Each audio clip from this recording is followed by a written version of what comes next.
Hello, अस्सलाम वालेकुम, welcome to cultural cuisine. आजकल हर जगह ड्रामा सीरियल अर्तुगल के गहमा गहमी है और हर एक की ज़ुबान पे अर्तुगल का ही नाम है। तो मैंने सोचा मैं भी क्यों ना उससे इंस्पायर होकर कोई डिश बनाऊं। तो मैं बनाऊंगी आज टर्किश ब्रेड। उसके मैंने इंग्रेडिएंट्स यहाँ रेडी करके रखे हैं। मैंने लिया है 500 grams bread flower, strong white bread flower. अगर आपके पास नहीं है तो आप प्लेन फ्लावर भी यूज़ कर सकते हैं। यहाँ मेरे पास है शुगर 1 टीस्पून, यीस्ट है 7 ग्राम, 1 सैशे जो होता है ड्राइड एक्टिव यीस्ट। और ये है मेरे पास salt 1 teaspoon, oil 2 tablespoon, sesame seeds हैं, नाइजेला सीड्स हैं ऊपर लगाने के लिए। 325 मिलीलीटर मेरे पास लूक वोम वाटर है। तेज़ गर्म नहीं है, इट्स जस्ट लूक वोम।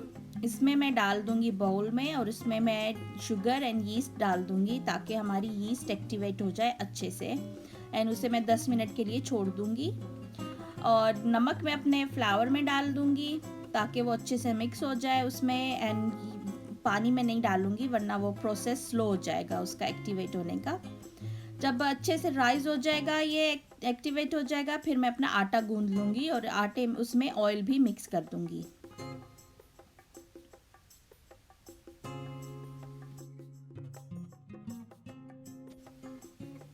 मेरा आटा यहाँ अच्छे से रेडी हो गया, मैंने गूंद लिया इसे। It's very nice and soft. अब मैं इसे छोड़ दूँगी अपने बाउल में राइज होने के लिए एटलीस्ट फॉर एन आवर और until it's doubled in size. यहाँ आप देख सकते हैं हमारा आटा हैज़ बिन रिजन, अच्छे से राइज हो गया है, डबल इन साइज़। 1 घंटा हो गया इसे रेस्ट करते हुए।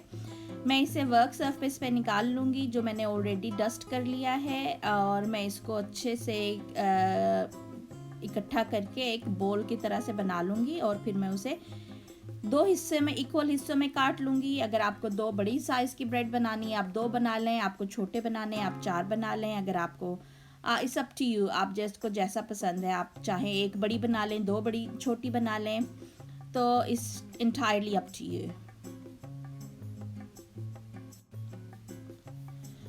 ओके, मैं यहाँ पे 2 बड़े साइज़ की ब्रेड्स बनाऊंगी आज। तो मैंने इसे हाफ में काट लिया है और मैं इसके 2 लाइक पेड़े की तरह बना लूँगी उसको साइडों से पिंच करके आराम आराम से। जब हमारे दोनों पेड़े रेडी हो जाएंगे फिर मैं उसको 10 मिनट के लिए एटलीस्ट छोड़ दूँगी ताकि वो अच्छे से रेस्ट हो कर ले आटा।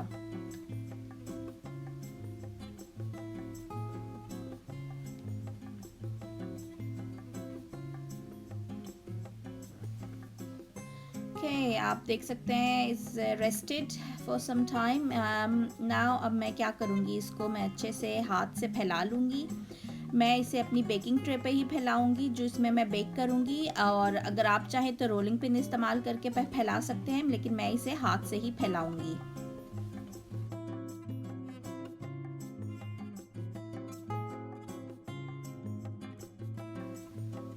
ये देखें आप, अच्छे से ये स्प्रेड हो गई है।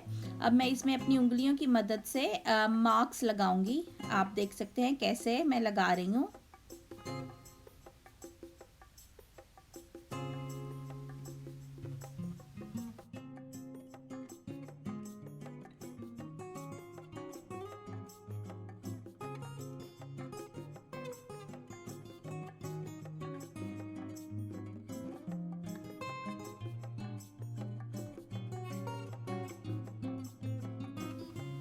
अवन मैंने ऑन कर दिया है प्री हीट होने के लिए 230 degrees conventional oven, 210 degrees fan and 450 degrees Fahrenheit.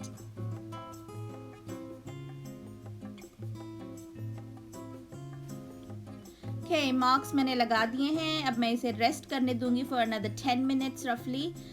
फिर मैं इसे एग योक से वॉश करके इसके ऊपर मैं स्प्रिंकल करूंगी sesames and nigella seed.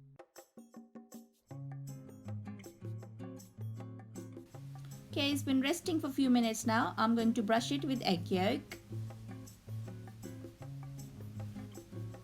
Okay, ये एग वॉश हो गई है नाइसली। अब मैं इस पे स्प्रिंकल करूँगी सेसमी सीड्स, तिल जिन्हें कहते हैं। और आप चाहें तो इस पे क्या कहते हैं उसे, Poppy seeds, black Poppy seeds भी डाल सकते हैं, इट्स अप टू यू। और इवन ब्लैक सेसमी सीड्स भी डाल सकते हैं। मैं डाल रही हूँ कलौंजी थोड़ी सी इस पे. It gives such a nice taste कलौंजी इसमें.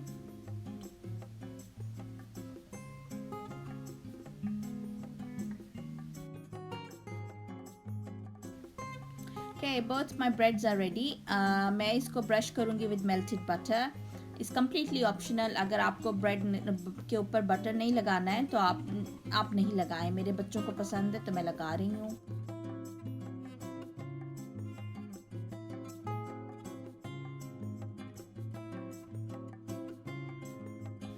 नाइसली कुक्ड ब्रेड यहाँ पे मेरे पास है. दोनों साइडों से अच्छे से पक गई है. ब्रेड बहुत सॉफ्ट है, तोड़ने में भी it's really nice and soft.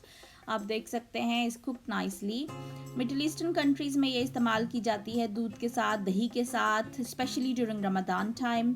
आपको जैसे प्रेफर करते हैं आप इसे इस्तेमाल कर सकते हैं. जाते जाते मैं कहूँगी मेरी रेसिपी पसंद आई है तो give it a thumbs up and to subscribe my channel and I will see you soon इंशाल्लाह with another exciting recipe on cultural cuisine. See you, bye.